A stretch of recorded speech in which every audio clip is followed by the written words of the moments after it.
In this section, we're learning about copyright and plagiarism and all the issues that surround using content if it's not your own. The best way to go is to always have your own photos taken. But if you can't, you're always going to ask permission to use someone else's.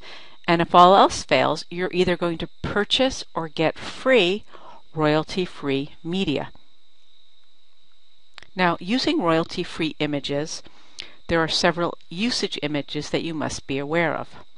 Of course, when you purchase a royalty-free image, that means that there's no royalties attached. You can buy it once, download it once, and use it forever.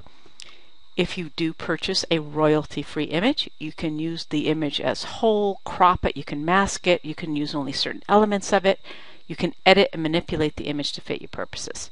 What you can't do is use a stock image as part of a logo, and you can't use images in a way that depicts them promoting or endorsing a product. Now, where do you get images? For images that you pay for, you're going to go to a site like iStockPhoto, Fotolia, Getty Images, and others.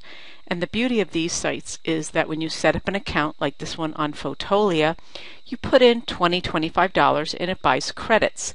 Photos can cost 1 credit and all the way up to 10 credits. It really depends on what you're purchasing. So, for example, I've done a search on real estate for sale, and 16,000 results come up in my search. And I can kind of filter that search, and when I find an image that I want, I bring it up, and you'll notice that it has a watermark on it, so I just can't take the image, I have to purchase it. I recommend that you take the smallest image, especially if it's going to be only used for web, and that's 1 credit. So when you click on the image and download it, it downloads and becomes yours. What I've done here is showed you the information about file size and usage, and it tells you where you can use images like these, and it reminds you that this royalty-free license allows you to use the image in your projects without limitations on time, number of copies, or geographical location. So that's using an image site where you pay. There are, of course, tons of royalty-free image sites. It's kind of hard to find things that really work, but if you would like to take some time, here are some great sites for you to look at. One of the sites that is very well known is the lower right-hand corner called creativecommons.org.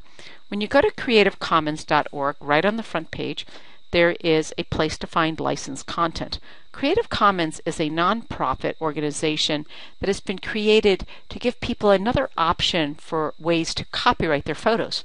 If you have to copyright every photo you take, it can be very time-consuming and expensive. Creative Commons has created a series of licenses that you can attach to your photos. So the good news is that you as an end user can search, find photos that has a license that allows you to use the photo, and many times it'll be, you can use my photo, just give me attribution, which is a link to my photo on your site, and you can do whatever you want to it, all the way down to, you gotta buy it, show me the money. Commons.org is a great site to find photos. So what Creative Commons licenses do is they forge a balance between the traditional copyrighted all rights reserved setting that copy law creates, and it creates a pool of content that you can search and download, that you can copy, distribute, edit, remix, and it's all within the boundaries of copyright law. Please take your own photos, always ask permission getting in writing, or go and get royalty-free images. Stay in compliance with copyright laws.